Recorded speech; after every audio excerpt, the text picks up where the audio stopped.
જો જગદીશભાઈ, તમારે તમારું કેરિયર ખતમ કરવું હોય, તમારે તમારી બદનામી કરવી હોય ને તો જ આવવાના સાથમાં તમે રહેજો. હા, એટલે આપણે કઈ લેવા દેવા નથી, પણ તમે જોવો એ તમને જે રીતના આમ તાલીઓ દે છે ને હા હા હી હી ને ઓહો હો હો કરે ને તમારી બાજુમાં બેહીન, આજ તમારું આખું પતન કરશે.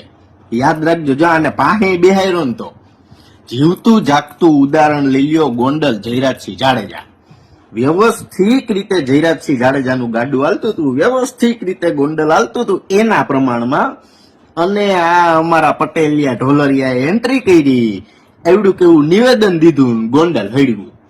ડામ કેને લાગ્યા? જયરાજસિંહ જાડેજાને. જોજો, જયરાજસિંહ જાડેજાની 30 વર્ષની રાજનીતિ આ ઢોલરિયાએ ખતમ કરી નાખી. જોવો, મગજ જોવો એની પાસે. બરોબર. હવે આ ફોટો જોવો તમે. આ ફોટો જોવો, આમાં કેવો સોફા ઉપર બેસીને ફોટો પડાવે છે, એટલે પબ્લિક ને એમ થાય ઓહો ઢોલરિયાને તો સોફા ઉપર પેલી લાઈનમાં સ્થાન આપ્યું હતું.